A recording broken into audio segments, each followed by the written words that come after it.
여러분 안녕하십니까? YTN 뉴스타트 1부 시작합니다. 밤사이 수도권에도 물폭탄이 쏟아지면서 경기 북부 지역을 중심으로 피해가 이어졌습니다. YTN으로도 관련 제보가 계속 들어오고 있는데요. 취재기자 연결해 피해 상황 알아봅니다. 김다영 기자 내용 전해주시죠.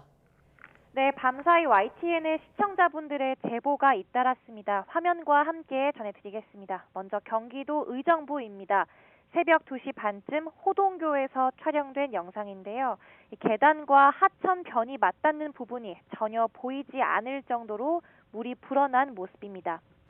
비슷한 시각 신곡동입니다. 동네를 살피러 온 듯 경찰차도 저 멀리 보이는데요. 이 제보자는 저지대에 있는 집이 침수되진 않을까 우려될 정도로 많은 비가 내렸다고 전했습니다. 다음은 경기도 고양에 있는 한 다육식물 농장입니다. 곳곳에 모래주머니를 쌓아서 물길을 만든 모습도 보이는데요.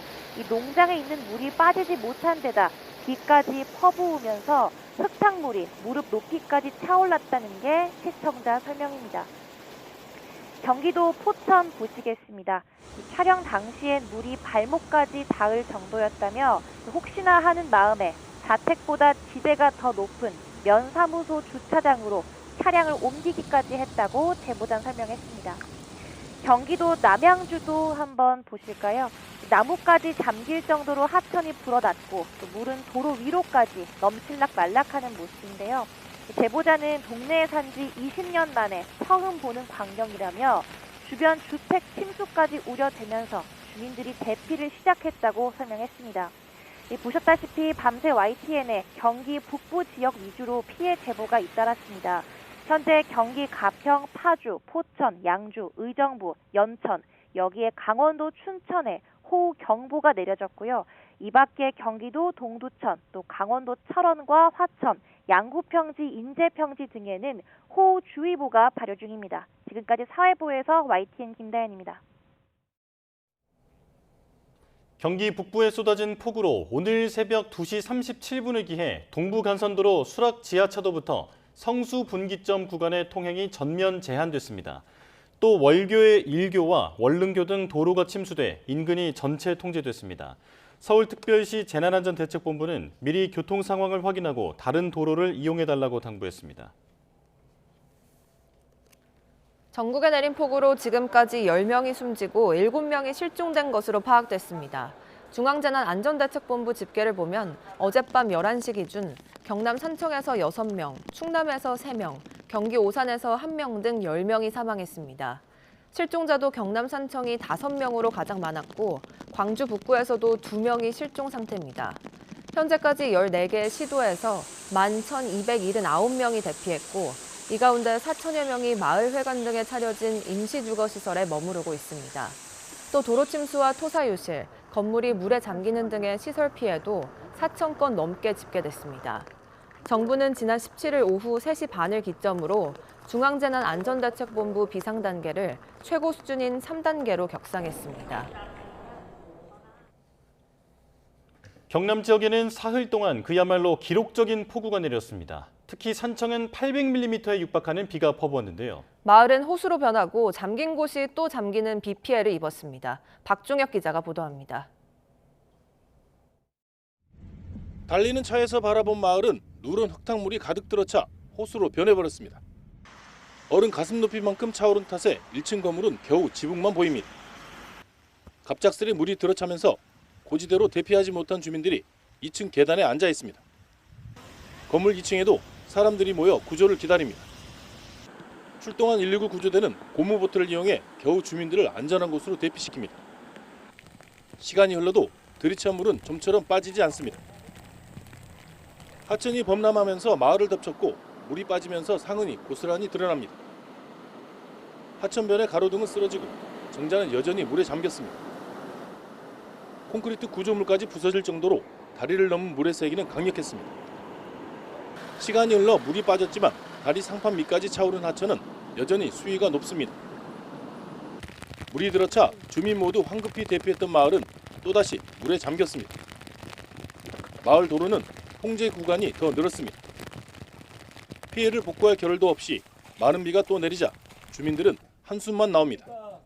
900mm 간으로서 물을 오늘 11시까지 펌핑하였습니다. 그런 물이 조금 줄은 상태에서 지금 또 비가 오니까 갑작스레 또 물이 붓기되어 있어서 걱정이 됐습니다. 경남에는 지난 17일부터 4월 동안 하늘에 구멍이라도 난 듯 비가 퍼부었습니다. 경남 산청군 시천에는 800mm에 육박하는 기록적인 폭우가 쏟아졌습니다.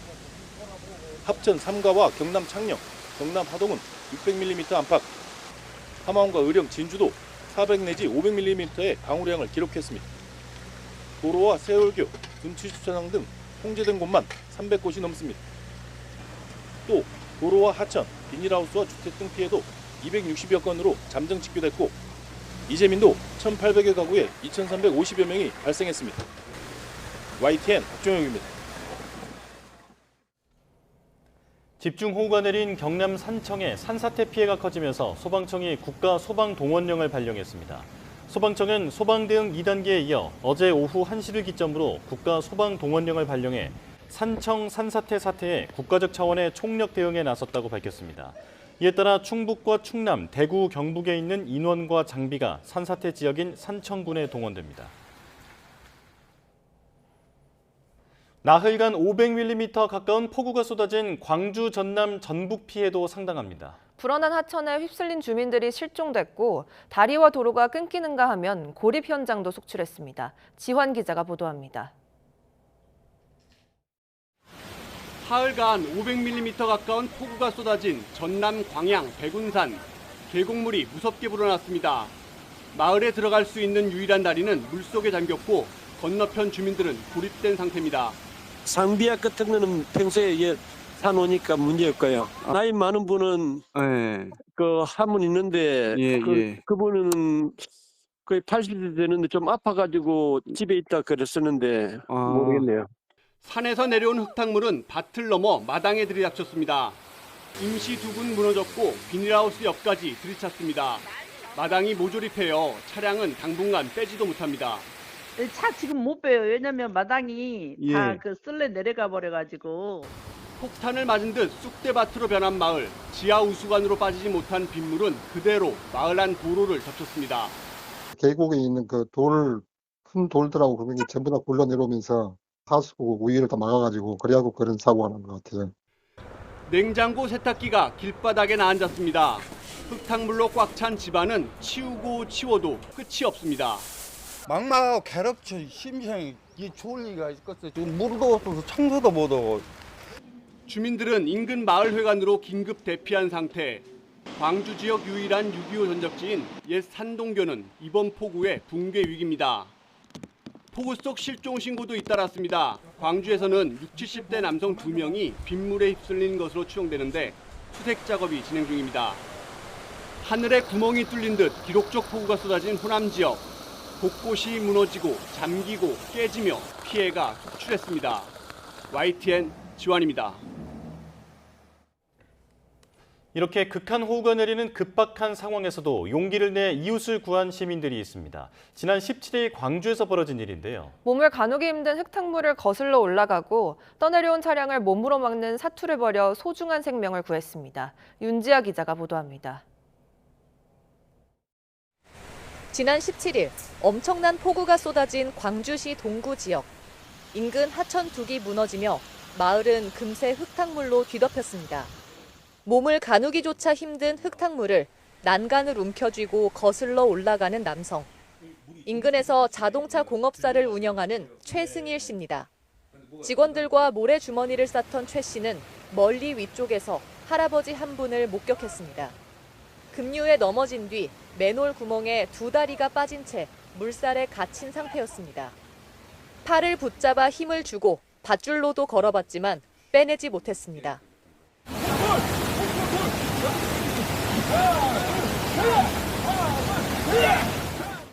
할아버지는 흙탕물에 파묻혀 숨도 제대로 못 쉬는 상황. 주변 나무 판자로 물길을 잠시 막아 숨 쉴 공간을 확보했습니다. 너무 물이 세다 보니 사람이 숨을 못 쉬었죠. 숨을 못 쉬니까 사장님하고 뭔 대화를 해야 할 것 같아서 갑자기 내가 생각한 것이 판자떼기 해줘야지만 내가 힘으로 안 되니까 판자떼기 해놓았더니 이제 사람 얼굴이 이제 보이더라고요. 이게 어르신이 그때부터 얼굴이 이제 돌아오더라고요. 중간중간 힘이 빠져 넘어지고 온갖 밀려오는 쓰레기나 타이어에 상처를 입었습니다. 그러던 중 이번에 차량 한 대가 현장으로 떠내려오는 긴박한 상황. 주변 동료, 시민들과 함께 자동차를 몸으로 막으며 20분 넘게 사투를 벌였고 결국 공업사 장비를 이용해 무사히 어르신을 구출했습니다. 5초, 10초 거기서 우리 직원들이 버티고 있어서 그러지. 안 그랬으면 저나 그 어르신이나 같이 밀려가 차로 깔려버렸지. 구조된 어르신은 다행히 의식과 호흡이 멀쩡한 상태. 구조 후 할아버지 가족들에게 감사 인사를 들었다는 최 씨는 취재진에게 오히려 생명을 구할 수 있어서 감사하다고 전했습니다. 그렇죠. 예, 그 이야기. 그분이 또 마침 또 살아서 다행이고 많이 안 다쳐서 좀 다행이고 또 일단 감사드리죠. 그분이 살아서. YTN 윤지아입니다. 이처럼 역대급 폭우로 곳곳이 침수되며 피해가 걷잡을 수 없이 확산하고 있는 가운데 수인성 질환 등 감염병 우려도 커지고 있습니다. 전문가들은 물은 반드시 끓여 먹고 손 씻기 등 기본 위생 수칙을 철저히 지켜야 한다고 조언합니다. 김주영 기자가 보도합니다. 하늘이 뻥 뚫린 듯 야속한 비는 하염없이 쏟아지고 그새 옅어진 구름 사이 이제 멈췄나 싶더니 다시 퍼붓습니다. 하수구는 거꾸로 치솟고 빗물에 올라탄 쓰레기와 오물이 점령군처럼 집 안으로 밀고 들어옵니다. 집 안에 한강이 됐어요. 또 안에 막 쓰레기가 전부 다 내 칸으로 와가지고. 폭우는 재산뿐 아니라 건강도 위협할 수 있습니다. 고온다습한 환경에서 쉽게 퍼지는 병균이 묻은 음식물을 나도 모르게 쉽게 접할 수 있기 때문입니다. 살모넬라균 감염증이나 세균성 이질, 장티푸스 등의 수인성 감염병이 크게 늘어나는 이유입니다. 수해를 크게 입은 지역에서는 안과 감염병이나 접촉성 피부염도 조심해야 합니다. 특히 농가에서는 균에 감염된 가축의 분비물이 물이나 토양을 통해 피부, 눈에 닿을 경우 쉽게 질병에 걸릴 수 있습니다. 또 물 웅덩이에서 모기가 증식한 뒤 말라리아나 일본 내염 같은 감염병을 퍼뜨릴 수 있는 만큼 모기 기피제도 적극적으로 써야 합니다. 제일 중요한 거는 물이랑 음식을 안전하게 섭취하는 것입니다. 그래서 물은 수돗물이라고 해도 반드시 끓여서 섭취하는 것이 중요하고 이미 한 번 조리된 음식도 충분히 다시 익혀서 섭취하는 게 좋습니다. 손을 비누로 30초 이상 씻는 등 개인 위생을 최대한 지키는 것도 꼭 지켜야 합니다. 보건당국은 침수 지역에서는 피부가 노출되지 않도록 최대한 작업복, 장화, 장갑을 착용하고 발열, 설사 등 증상이 나타날 경우 보건소로 바로 신고해달라고 당부했습니다. YTN 김주영입니다. 특검 소식입니다. 내란 특검이 구속된 이후 조사를 거부하고 있는 윤석열 전 대통령을 추가 조사하지 않고 그대로 재판에 넘겼습니다. 내란 특검은 어제 오후 직권남용 권리행사 방해 등 혐의로 윤석열 전 대통령을 구속 기소했습니다. 박지영 특검보는 언론 브리핑에서 구속기간을 연장해도 윤 전 대통령에 대한 실효성 있는 조사를 담보하기 어렵다고 판단했다고 설명했습니다. 또 구속된 이후 윤 전 대통령에 대한 수사가 이루어지지 않아 아쉽게 생각한다면서 일련의 행태를 양형에 반영할 예정이라고 밝혔습니다. 박 특검보는 외환죄 수사 과정에서도 소환에 응하지 않으면 체포영장을 발부받아 강제 수사할 수밖에 없다고 강조했습니다. 윤석열 전 대통령은 검찰 수사와 탄핵 재판에 이어 특검 수사에서도 온갖 법기술을 동원하고 있습니다. 앞으로도 수사나 재판에 대응하기보단 여론을 자극할 거라는 분석도 나옵니다. 권준수 기자가 보도합니다.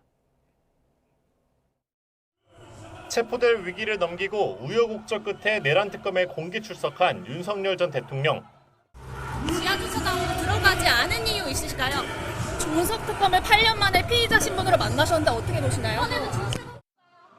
조사 과정에서 경찰의 조사는 받지 않겠다며 대기실에서 3시간 넘게 날렸습니다. 두 번째 조사 때는 소환 날짜도 모자라 출석 시간까지 걸고 넘어지며 역대급 규모의 내란 특검과의 신경전을 벌였습니다. 124일 만에 다시 구속된 이후엔 그마저도 없이 무시와 버티기로 일관했습니다. 건강이 안 좋다며 내란 재판의 발길을 끊고 특검의 강제 구인에도 꿈쩍 않던 윤 전 대통령은 구속 적부심 카드와 함께 직접 신문에 참석하기 위해 구치소 바깥으로 나왔습니다. 건강 문제 어떻게 소명하셨는지 한 말씀만 진짜 부탁드릴게요. 윤 전 대통령은 특검의 수사를 정치적으로 규정하고 현행 사법 시스템에 맞서면서 탄핵 심판과 그동안 수사를 통해 동력을 잃은 음모론에 기대고 있습니다.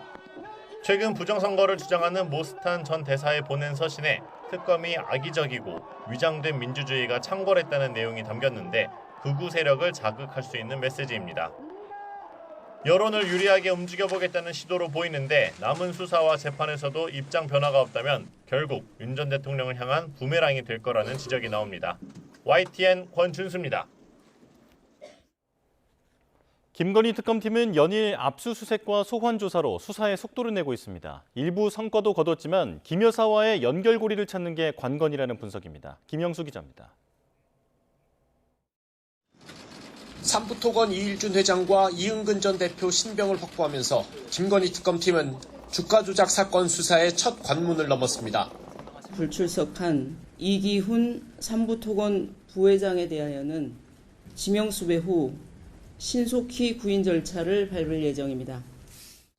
다만 우크라이나 재건 포럼 참석으로 주가 폭등의 재료가 된 원희룡 전 장관이나 이종호 전 블랙펄 인베스트먼트 대표의 3부 체크라는 메시지와의 연관성이 드러난 건 아닙니다. 한 단계 더 나아가 김 여사의 흔적을 찾아야 하는 만큼 이제야 수사 발판을 마련한 거라는 평가입니다. 기업인들을 줄 소환하고 핵심 인물의 출석을 공개 압박한 이른바 집사 게이트는 특검이 수사력을 집중하는 사건 가운데 하나입니다. 본인과 처 모두 특검에 어떠한 연락도 해오지 않는 등 자발적 기구 의사 또는 출석 의사가 없는 것으로 판단됩니다. 김 여사 집사로 불리는 김예성 씨가 지분을 가진 IMS 모빌리티에 기업들이 투자한 배경이 핵심인데 특검의 의심이 사실로 확인되더라도 곧바로 김 여사의 범죄 혐의로 이어지진 않습니다. 결국 특검은 거액의 투자금 가운데 김 씨한테 흘러간 걸로 의심되는 48억 원의 마지막 종착지를 쫓는 데 주력할 걸로 보입니다. 양평고속도로 노선 변경 의혹은 특검 수사 과정에서 국토부 공무원들이 일부 입을 맞춘 정황까지 포착되면서 수상한 분위기가 감지됐습니다. 용역회사에 대한 압력이 있었는지와 그 주체, 배경을 수사하는 과정에서 김 여사의 연결고리를 찾는 게 특검 수사의 핵심입니다. 김건희 특검의 수사 대상은 광범위하고 정점까지 가는 과정이 까다로울 수 있지만 거액의 돈은 물론 국정 운영까지 얽혀있는 만큼 의혹이 사실로 드러나면 파장이 커질 수밖에 없습니다. YTN 김영수입니다. 김건희 특검은 건진법사 청탁 의혹과 관련해 오늘 오전 통일교 전 본부장을 소환하려 했지만 불발됐습니다. 김건희 특검은 언론 공지를 통해 윤모 전 통일교 세계본부장 측이 별도 일정 협의도 없이 일방적으로 조사 연기 신청서를 제출했다고 밝혔습니다. 그러면서 특검은 원칙대로 출석 불응 처리를 할 예정이라고 덧붙였습니다. 이재명 대통령은 오늘 1기 내각장관 후보자들에 대한 인사청문회 종합보고를 받습니다. 강유정 대통령실 대변인은 인사청문회와 관련한 대통령실 내부 보고와 관련 후속 논의가 오늘 이뤄진다고 밝혔습니다. 이 대통령은 보고를 받은 뒤 아직 임명되지 않은 장관 후보자들에 대한 임명 혹은 낙마 여부를 결정할 것으로 전망됩니다. 여권 일각에서도 사퇴론이 불거진 강선우 여성가족부 장관 후보자와 이진숙 교육부 장관 후보자에 대한 거취도 함께 결론을 내릴 것으로 보입니다. 국민의힘은 이진숙, 강선우 장관 후보자와 관련해 지금이라도 인사 실패를 인정하고 후보자 원점 재검토를 하는 것이 국민에 대한 도리라고 강조했습니다. 최수진 수석 대변인은 어제 논평을 통해 온갖 논란에도 버티기로 일관하고 있는 이진숙, 강선우 후보자에 대한 국민적 분노가 임계치를 넘어서고 있다며 이같이 밝혔습니다. 이어 이재명 정부의 인사 시스템은 참사 수준이라는 것이 드러났다면서 친여단체와 진보 진영에서조차 공개적으로 두 후보자를 반대하고 있으니 이미 답은 정해져 있는 것이라고 지적했습니다. 또 이재명 대통령을 향해 국민 앞에 부끄럽지 않게 지명을 철회하고 야당의 올바른 지적에 귀를 기울여야 한다며 끝까지 국민 여론을 외면하고 억지 임명을 강행한다면 그 책임은 고스란히 대통령과 여당이 감당해야 할 것이라고 강조했습니다. 더불어민주당 당대표 선출을 위한 첫 지역 순회 경선에서 정청래 후보가 박찬대 후보를 누르고 승리를 거두며 일단 초반 기선 제압에 성공했습니다. 민주당은 전국적인 비 피해를 고려해서 오늘 영남권 지역 순회 경선도 온라인으로 대체 진행합니다. 강민경 기자가 보도합니다. 더불어민주당의 새 지도부를 뽑기 위한 2주 동안의 전국 순회 경선이 충청권을 시작으로 막을 올렸습니다. 전국적인 비 피해로 현장 연설회는 취소됐지만 후보자 정견 발표와 지역 권리당원 투표는 온라인으로 진행됐습니다. 당심 구회에 나선 정청래 박찬대 당대표 후보는 모두 긴밀한 당정 관계를 강조했지만 세부 방향은 달랐습니다. 정 후보는 최전방 공격수를 자처하며 신속하고 강력한 개혁을 주도하겠다고 공언했고, 이재명 대통령은 일만 하십시오. 굳은 일, 험한 일, 싸울 일은 제가 하겠습니다. 박 후보는 이재명 대통령과의 화합, 이른바 명심에 더 초점을 맞췄습니다. 대통령과 눈 맞추고 국회와 호흡은 맞추고 성과로 증명하는 당대표가 되겠습니다. 결과는 정청래 후보의 승리, 62.77%의 득표율로 박찬대 후보를 25%포인트 차이로 여유롭게 따돌렸습니다. 고향인 충청권에서 기선 제압에 성공한 정 후보는 당원을 믿고 끝까지 겸손하게 가겠다며 몸을 낮췄습니다. 민주당은 지역 순회 경선에서는 권리당원 투표 결과만 실시간으로 공개합니다. 선거인단의 45%를 차지하는 대의원 투표와 일반 국민 여론조사 결과는 다음 달 2일 한꺼번에 발표되는데 이때 새 당대표가 선출됩니다. 폭우 여파로 충청과 영남 현장 순회 경선을 온라인 연설로 대체한 민주당은 일단 예정대로 전당대회 일정을 소화합니다. 지역별 경선 방식 등은 앞으로의 수해 복구 상황을 지켜본 뒤 결정하겠다는 방침입니다. YTN 강민경입니다. 더불어민주당 당대표 후보로 나선 정청래 박찬대 의원이 한 목소리로 위헌정당 해산을 이슈로 국민의힘에 대한 압박 수위를 높이고 있습니다. 국민적 공감대와 정치적 역풍 등을 이유로 신중론도 만만치 않습니다. 백종규 기자의 보도입니다. 먼저 불을 지핀 건 당대표 선거에 나선 정청래 의원입니다. 정부에만 부여된 정당 해산 심판 청구권을 국회로 확대하자며 이른바 국민정당 해산 심판 청구법을 대표 발의한 겁니다. 내란에 대해서 줄곧 국민들로부터 내란 옹호 세력이다라는 비난을 받았고 했기 때문에 100번, 1000번 그 대상이 될 수밖에 없다라고 판단하고 있고요.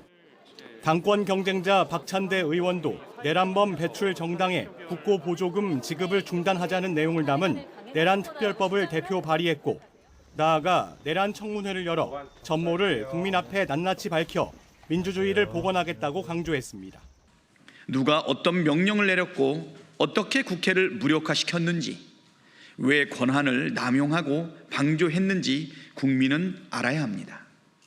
역사로 기록해야 합니다.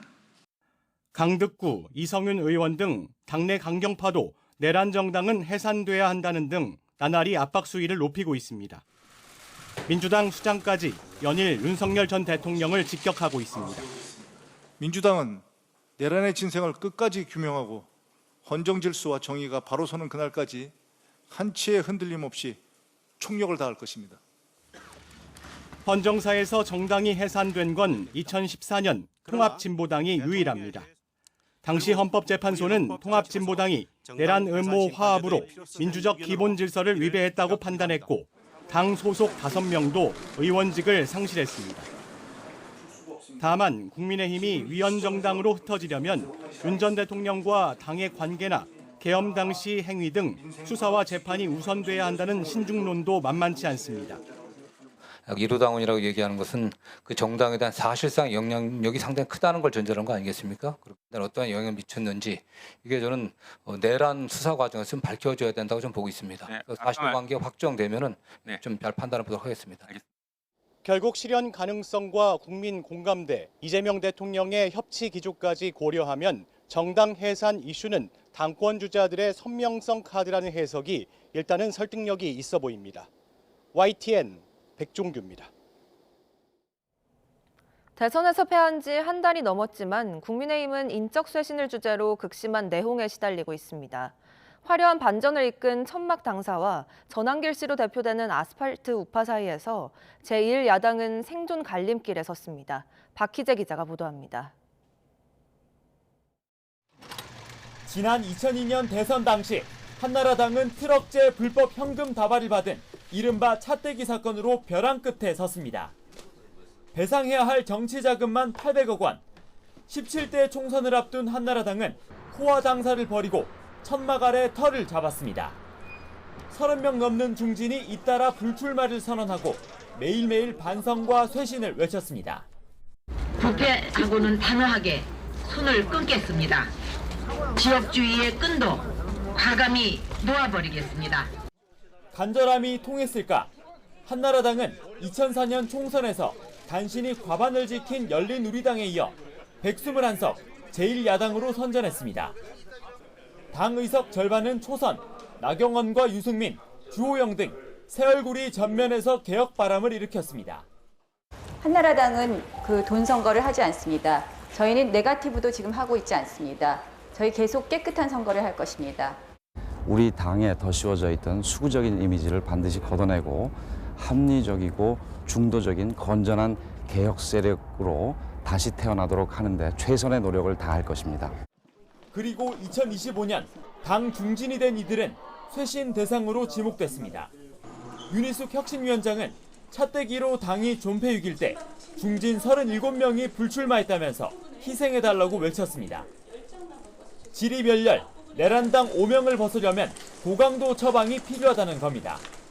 제 의원님들께 계엄은 계몽입니까 아직도? 아니면 추억입니까? 나경원, 윤상현, 장동혁 의원, 송원석 대표는 스스로 거취를 밝히십시오. 대선 패배 이후 한 달이 넘었지만 당은 윤석열 후폭풍에 신음하고 있습니다. 3대 특검은 경쟁적으로 의원들 목을 조여오고 탄핵 반대를 외쳤던 전원길 씨는 아스팔트를 벗어나 기습 입당으로 당내 접촉면을 넓히고 있습니다. 혁신위원회의 성패, 나아가 다음 달 전당대회 결과가 변곡점이 될 것으로 보입니다.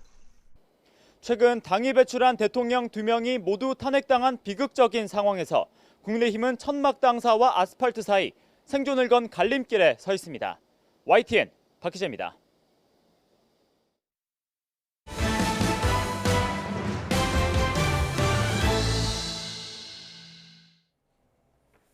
수도권 주택담보대출을 6억 원으로 제한하는 6.27 부동산 대책. 이재명 대통령이 맛보기라고 언급한 만큼 앞으로 어떤 규제가 나올지에 관심이 쏠립니다. 집값이 진정되지 않을 경우 정부가 전세대출 규제와 규제 지역 확대에 나설 가능성 등이 거론됩니다. 최두희 기자입니다. 이재명 정부는 수도권 주택담보대출 한도를 최대 6억 원으로 제한한 이른바 6.27 대출 규제로 부동산 정책의 포문을 열었습니다.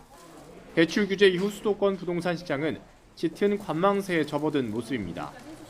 다만 이재명 대통령이 대출 규제를 맛보기라며 수요 억제책이 많이 남아있다고 밝힌 만큼 이제 시장의 관심은 추가 규제 카드에 쏠리고 있습니다. 이와 관련해 김윤덕 국토교통부 장관 후보자는 추가적인 수요 억제책을 준비하느냐는 질문에 시장 상황을 보겠다고 밝혔습니다. 여러 가지 시장 상황을 봐서 국토부 자체의 결정보다는 여러 가지 금융당국과 또 협의도 하고. 이에 따라 정부가 당분간 대출 규제의 효과를 지켜본 뒤 집값 추이에 따라 수요 억제를 위한 추가 규제에 나설 가능성에 무게가 실립니다. 우선 거론되는 건 전세자금 대출을 총부채 원리금 상환 비율 DSR 규제에 포함하는 방안 등입니다. 다만 전세대출 문턱을 높일 경우 서민 주거 안정을 해칠 수 있다는 우려가 제기되고 있어 보완책이 필요합니다. 이와 함께 정부가 최근 아파트값 상승폭이 큰 지역을 중심으로 토지거래 허가구역 등 규제 지역 확대에 나설 가능성도 점쳐집니다. 토지거래 허가구역 확대 문제가 집중 거론이 될 것으로 보여지고 그런 것들을 아울러서 총괄적으로 규제의 종합판이라고 할 수가 있는 조정 대상 지역 확대 문제까지도 우선 거론이 될 거로 예상이 됩니다. 이에 대해 성급한 규제 지역 확대 지정이 시장에 잘못된 신호를 줄 수 있다는 점에서 신중론도 제기됩니다. 무엇보다 수요 억제 정책만으로 집값 잡기에는 한계가 있는 만큼 근본적인 공급 확대 방안이 절실한 상황. 이와 관련해 김 후보자는 신도시를 추가로 만들기보다는 유유부지 등을 적극적으로 활용하겠다는 공급 청사진을 밝혔습니다. YTN 최두입니다. 국내 주유소 휘발유와 경유 주간 평균가가 상승 전환했습니다. 한국석유공사에 따르면 이달 셋째 주 휘발유 평균 판매가가 지난주보다 리터당 0.4원 오른 1,667.9원이었습니다. 경유 평균 판매가는 지난주보다 0.6원 오른 1,530.9원을 기록했습니다. 대한석유협회 관계자는 이달부터 시작된 원달러 환율 상승이 국내 기름값 상승에 영향을 미쳤다며 이번 주도 국내 주유소 가격이 오를 것으로 전망했습니다. 채용 한파 속 기업 채용 계획도 눈에 띄게 줄어든 가운데 올해 청년 구직자들의 경쟁이 더 치열해지고 있습니다. 취업에 성공하기 위해선 화려한 스펙보다 작아도 직무 관련 경험이 더 중요하다는 현장의 조언이 나오고 있습니다. 오동건 기자가 채용 박람회 현장에 다녀왔습니다. 대기업 채용 박람회. 예비 입사 지원자들은 원하는 기업의 현직 선배들에게 궁금했던 직무 설명을 듣습니다. 마케팅은 좀 더 명확하게 얘기하면 돈을 쓰는 팀이에요. 유례없는 취업 한파 속 절박한 지원자들은 가장 어려운 점으로 각종 이력을 뜻하는 스펙 수집을 뽑았습니다. 중고 신입 이런 얘기들도 많고 어떤 신입으로서 내가 어떤 부분을 준비하고 어필해야 직무 관련 경험을 쌓으려고 하는 경험들을 할 창구들이 일단 부족하다고 생각이 되고요. 올해 취업문은 더 좁아졌습니다. 한국경영자총협회 조사 결과 신규 채용 계획을 밝힌 기업은 60.8%로 2022년 이후 가장 적었습니다. 청년들이 취업을 하는 과정에서 스펙을 쌓는 과정이 너무 어렵기 때문에 스펙 전쟁이라는 말까지 나왔습니다. 전쟁 같은 취업 과정에서 성공을 할 수 있는 비결은 무엇일까요? 선배들은 직무와 상관없는 화려한 스펙보다 단 한 번의 경험이라도 직무 연관성이 중요하다고 조언했습니다. 백화점 부문이다 보니까 패션 브랜드에서 인턴을 했던 거를 어필을 했는데요. 해당 분야에서 제가 매니저님들이랑 직접 소통하면서 문제를 해결했던 능력 같은 거를 관련 업무 이력이 없더라도 회사에서 원하는 핵심 경험을 이해하고 시도했다는 것만 보여줘도 충분히 매력적일 수 있습니다. 그걸 어떻게 알 수 있냐고요. 그거를 이제 만들어 보고 그런 만드는 과정에서 겪었던 시행착오를 자기소개서에 녹인다거나 그런 화면을 포트폴리오로 만들어서 만약 이런 경험이 없더라도 지원한 기업에 대한 애정과 진심을 보여줄 수 있는 사례를 녹여낸다면 가능성은 열려 있습니다. 본인이 스스로 편의점에 가서 저희 제품이 얼마나 잘 팔리는지까지 보고 4시간 정도 보고 트렌드까지 파악해온 지원자가 있었는데 현직자들은 이력서에 담긴 많은 자격증보다 직무를 미리 경험한 흔적과 진정성이 훨씬 눈에 띈다고 말합니다. 전쟁처럼 치열한 취업 시장, 지원하려는 기업이 원하는 바를 먼저 읽고 작은 경험이라도 진정성 있게 풀어내는 것이 가장 현실적인 전략입니다. YTN 오동건입니다. 의정 갈등으로 사직했던 전공의들이 복귀를 위한 구체적인 요구안을 마련했습니다. 대한전공의협의회 비상대책위원회는 어제 임시대의원 총회를 열고 찬성 124표, 반대 8표, 기권 6표로 복귀 요구안을 가결했다고 밝혔습니다. 요구안은 모두 3가지로 우선 윤석열 정부의 필수 의료 정책 패키지 재검토를 위한 현장 전문가 중심의 협의체를 구성할 것과 전공의 수련 환경 개선, 또 수련 연속성을 보장할 것을 촉구했습니다. 의료사고에 대한 법적 부담 완화를 위한 논의기구를 설치하자고도 제안했습니다. 이와 함께 지역의 중증, 핵심 의료에 종사하던 전공의들이 수련을 이어갈 수 있는 환경을 구축하는 것이 중요하다는 데 공감대를 형성하고 현실적 방안에 대한 의견을 모아 토론회 등을 통해 전달하기로 했습니다. 연인이나 가족같이 가까운 관계에서 벌어지는 스토킹 범죄 등 이른바 관계성 범죄의 가해자가 구속을 피해 보복하는 사건이 잇따르고 있습니다. 경찰은 앞으로 구속영장을 신청할 때 재범 위험성까지 평가해 영장 발부 가능성을 높인다는 계획입니다. 표정우 기자가 보도합니다. 지난 2022년 신당역 살인사건의 가해자 전주환은 피해자를 스토킹하고 불법 촬영해 재판을 받던 중 복수를 위해 범행을 저질렀습니다. 그런데 앞서 법원이 전치에 대한 구속영장을 기각했던 사실이 알려지면서 논란이 됐습니다. 정말 죄송합니다. 죄송하다는 말씀 말고 해줄 말씀 없으십니까? 제가 진짜 미친 짓을 했습니다. 그리고 지난달 대구에서 스토킹 가해자가 피해자를 보복 살해하는 일이 또 벌어졌습니다. 윤정우는 스토킹하던 여성을 흉기로 협박해 경찰에 체포됐다가 구속영장이 기각돼 풀려난 뒤 가스배관을 타고 피해자 집에 침입해 범행을 저질렀습니다. 2022년부터 지난해까지 스토킹 범죄 관련 구속영장 기각률은 33.3%에서 36.1%로 늘었는데 경찰은 스토킹, 가정폭력, 교제폭력 등 관계성 범죄 피의자들이 주거가 일정하고 전과가 없어서 영장이 기각되는 경우가 많다고 설명합니다. 이에 따라 경찰은 앞으로 구속영장 신청 단계에서 재범 위험성 평가를 실시하기로 했습니다. 경찰은 가해자가 피해자에게 또다시 범행을 저지를 가능성이 클 경우 보복 우려로 피해자는 진술에 소극적일 수밖에 없다고 지적합니다. 결국 재범 위험성이 증거인멸 우려로 이어진다는 겁니다. 이에 따라 경찰은 스토킹 범죄의 경우에도 프로파일러가 피의자를 대상으로 재범 가능성을 평가하고 영장 신청 시 이 보고서를 첨부해 영장 발부 가능성을 높인다는 계획입니다. 다만 전문가들은 가해자 구속뿐만 아니라 피해자에 대한 보호책도 함께 강화해야 한다고 지적합니다.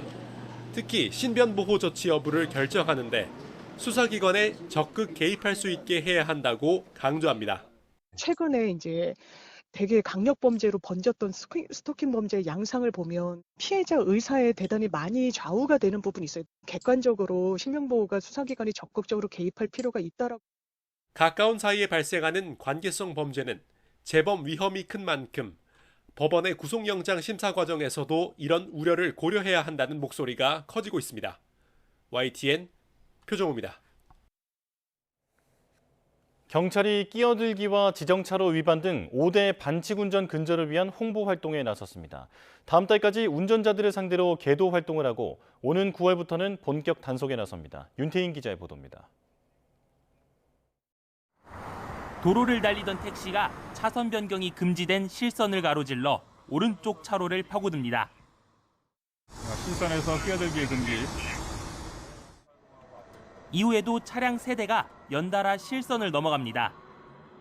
잠시 뒤 교통경찰관이 이 가운데 한 대를 멈춰 세웁니다.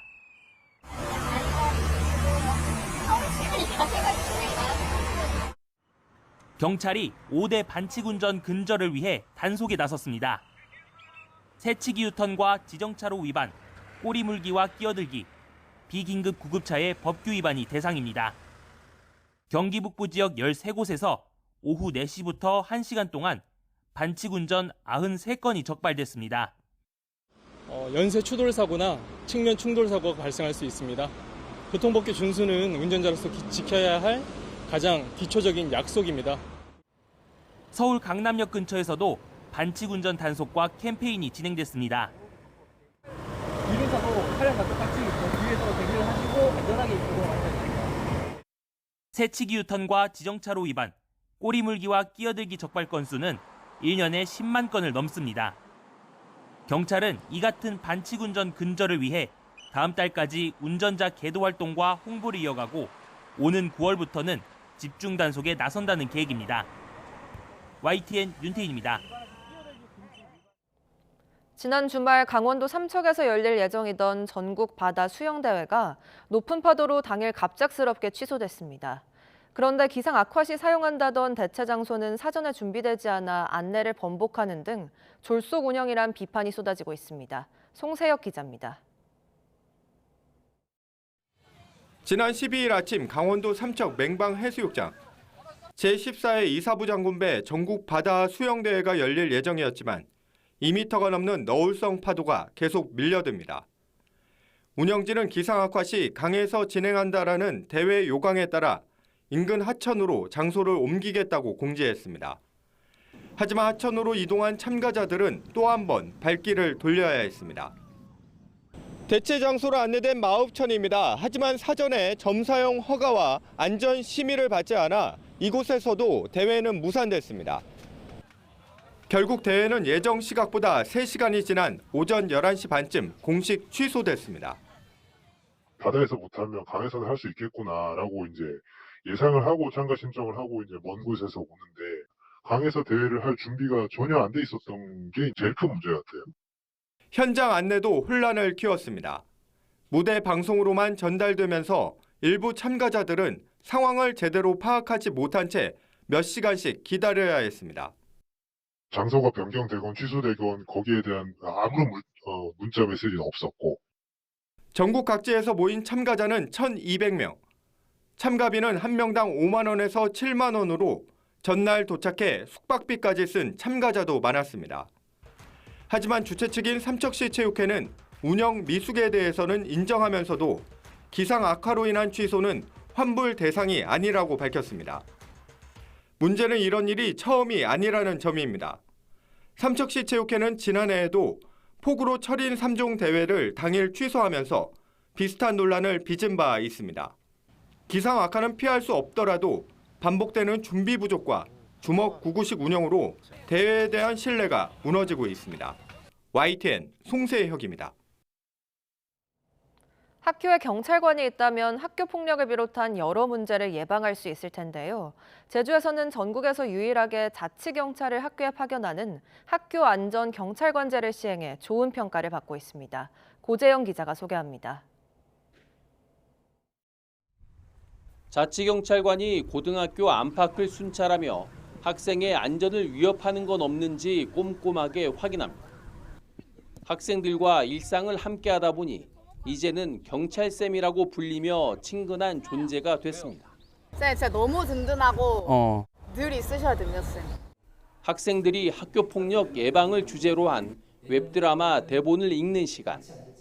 경찰관도 함께 참여해 학생들이 폭력 상황을 스스로 인식하고 경각심을 높일 수 있도록 돕습니다.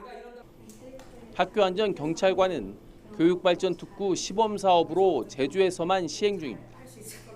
6개 고등학교의 자치경찰관이 상주하며 학교 폭력과 범죄 예방, 순찰, 상담 등을 담당하고 있습니다. 학교 안전, 학생 안전을 지키기 위해서 학교 내에 상주하면서요. 저희 학교 폭력 예방 교육, 학교 폭력 사안 조사, 그리고 교내외 순찰 등을 병행하고 있습니다. 경찰관 상주 이후 학교 폭력 발생 건수가 절반 이상 주는 등 효과가 큰 것으로 나타났습니다. 자치경찰 선생님이 생기니까 이제 학생들이 더 안전함을 많이 느끼고 이런 일탈도 잡아주셔서 학교의 질서가 좀 살아나는 계기가 된 것 같습니다. 학생 안전을 지키는 역할인 만큼 경찰관도 뿌듯함을 느낍니다. 나는 이제 공감해주고 위로해줬을 때 학생들이 좀 위로받았다는 느낌, 그리고 좀 아이가 변화하고 있다는 느낌 받을 때 그럴 때 가장 보람을 느끼는 것 같습니다. 학생과 학부모의 만족도가 높아 여러 학교에서 경찰관 파견 요청이 이어지고 있습니다. 제주도는 교육발전특구 시범사업이 끝나는 내년에도 학교안전경찰관제 운영학교를 2곳 더 늘릴 계획입니다. YTN 고재영입니다. 요즘 달리기와 함께 맨발 걷기도 유행인데요. 전남 완도에서 본격적인 휴가철에 맞춰 전국 맨발 걷기 대회가 열렸습니다. 김범한 기자가 보도합니다. 음리온이 많이 나오기로 이름난 전남 완도의 명사 심리 해수욕장입니다. 고운 모래의 우는 소리가 심리 밖까지도 들린다는 해변에 맨발 걷기 행렬이 이어집니다. 이렇게 아름다운 해변이 우리나라에 있다는 것도 잘 몰랐고 더 놀라운 건 황토길이었습니다. 소나무 숲과 황토길을 걸을 수 있는 시간이 돼서 다음에 꼭 가족들과 함께 다시 오겠습니다. 해양치유의 산업화를 선도하고 있는 완도에서 해수욕장 개장에 맞춰 전국 맨발 걷기 대회가 열렸습니다. 앞서 완도에서는 세계 슬로우시티 연맹 시장 총회도 열려 해조류 등을 활용한 갖가지 체험이 참가자들의 찬사를 받았습니다.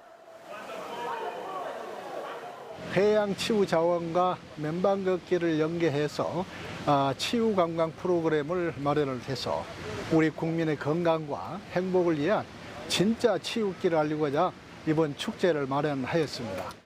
이산화탄소를 빨아들이는 양은 그린 카본의 육지보다 블루 카본의 바다가 훨씬 더 많기 때문입니다. 이렇게 우리 완도가 그만큼 기후 변화 시대에 경쟁력이 대단히 높다 이렇게 생각을 합니다. 완도가 더 해양치유뿐만 아니라 걷기로도 전국 제1의 명소가 될 수 있게 되기를 바랍니다.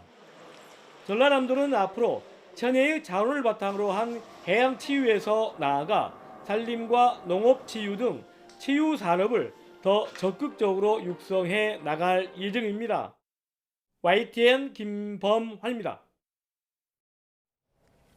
최근 OTT 서비스에는 드라마 시리즈뿐 아니라 애니메이션 비중이 늘고 있습니다. OTT들이 왜 애니메이션에 공들이는지 김승원 기자가 보도합니다.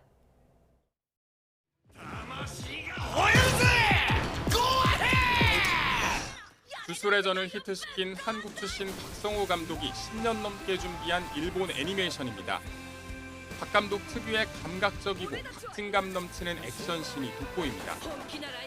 이번에는 기존 작품들과 좀 다른 이제 카체이스, 다양한 캐릭터들이 또 싸우도 육탄전도 있고 이런 부분들이 참 다양한 액션 같은 게 많이 이번에 접목된 것 같아서 이번 작품은 글로벌 OTT인 디즈니 플러스를 통해 공개됐습니다. 옛날에는 이제 방송국에서는 조금 이제 안 된다, 그렇지 않냐라는 장르 자체가 지금은 이제 많은 이제 도전을 할 수 있고 이제 그런 기획을 좀 더 다양한 기획을 만들 수 있는. 이처럼 최근 OTT 업계에선 애니메이션 투자를 늘리고 있습니다. 골수 팬들이 많아 시청 빈도가 높은 만큼 구독자 수 유지에 도움을 주기 때문입니다. 넷플릭스는 구독자 50% 이상 3억 명이 애니메이션을 시청하고 있고 이는 지난 5년 동안 3배 증가했다고 밝혔습니다.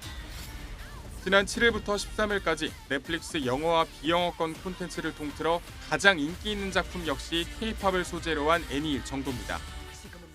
굉장히 기쁜 마음으로 참여한 프로젝트인데 이렇게까지 글로벌리 터질지 몰랐고요. 저도 덩달아 굉장히 기분이 좋은 상태입니다. 인기 원작을 바탕으로 한 극장판 애니가 상영관에서 관객을 모으고 OTT에서 다시 한번 열풍이 이어지는 시너지를 일으키기도 합니다. 캐릭터의 인기를 바탕으로 지식재산권, IP를 활용할 폭이 넓은 것도 애니의 강점으로 꼽힙니다. YTN 김승환입니다.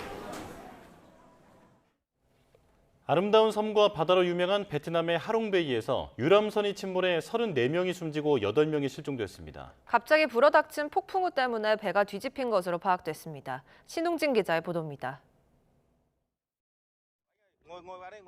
구조된 승객들이 넋을 잃고 축 늘어져 있습니다. 현지 시간 19일 오후 2시쯤 베트남 하롱베이에서 승객 48명과 승무원 5명 등 53명을 태운 유람선이 침몰했습니다. 이렇게 구조된 사람은 불과 11명. 생존자 중 한 명인 14살 소녀는 전복된 선체에 갇힌 지 4시간 만에 구조됐습니다. Ban chỉ đạo phòng thủ dân sự quốc gia theo dõi công tác tìm kiếm cứu nạn, kịp thời điều phối, huy động lực lượng, phương tiện để hỗ trợ công tác cứu nạn. 나머지 탑승자 42명은 모두 숨지거나 실종됐습니다. 현지 매체들은 승객 대부분이 베트남 수도 하노이에서 온 관광객이며 그중 20명 이상이 어린이라고 보도했습니다. Em rất là chồng và con em và bạn em, gia đình bạn em. Bây giờ em rất mong là mọi người nhanh cứu mọi người, tất cả mọi người đi. Đừng ai nằm lại ở thuyền. Còn rất ít không khí, còn rất ít cơ hội sống. 사고 당시 태풍 위파가 남중국 해에 진입했고 하롱베이에는 강풍과 폭우, 번개가 내리쳤습니다. 따라서 악천후가 가장 큰 사고 원인으로 지목되고 있는 가운데 당국은 해당 선박이 운항 수칙을 제대로 지켰는지 등을 조사하고 있습니다. 유네스코 세계 자연유산인 하롱베이는 섬 사이를 오가는 보트 투어로 전 세계 관광객들을 끌어모으는 곳인데 한국인들에게도 인기가 높습니다. 사고 유람선에 우리나라 탑승객은 없었던 것으로 파악됐습니다. YTN 신웅진입니다. 미국 로스앤젤레스에서 차량 한 대가 인파 속으로 돌진해 최소 30명이 다쳤습니다. LA 소방국은 현지 시간 19일 새벽 2시쯤 이스트 할리우드 산타모니카 대로에서 사고가 발생해 최소 30명이 다쳤고 이 가운데 7명은 위중한 상태라고 밝혔습니다. 사고를 낸 운전자는 의식이 없는 상태였는데 사고 직후 현장에 있던 분노한 시민들이 운전자를 차에서 끌어내 폭행하고 총을 쏘았다고 경찰은 전했습니다. 총격 용의자는 현장에서 도주했고 사고 운전자는 총상을 입고 병원으로 옮겨졌습니다.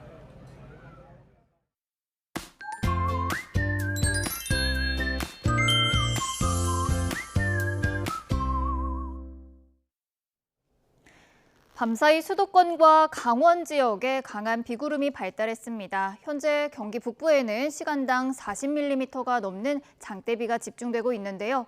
강한 비구름이 머무는 지역에는 호우특보가 발효 중이고요. 자정부터 경기 북부와 강원 춘천에는 호우긴급 재난문자가 발송됐습니다. 비는 오전에 대부분 그치겠지만 그 사이 경기 북부에는 최고 100mm, 강원 중북부 지역에는 최고 80mm의 비가 더 내리겠습니다. 다만 비가 그쳐도 안심할 수는 없는데요. 오후부터 저녁 사이에 내륙 곳곳에는 5에서 60mm의 소나기가 지나겠습니다. 이미 많은 비가 내려서 지반이 약해진 상태니까요. 추가 피해가 없도록 주의하셔야겠습니다. 초복인 오늘부터는 다시 무더위가 기승을 부리겠고요. 당분간 더위 속에 소나기가 자주 내릴 전망입니다. 지금까지 날씨 정보였습니다. 뉴스타트 1부 마칩니다. 잠시 후 2부가 이어집니다. 시청해주신 여러분 고맙습니다.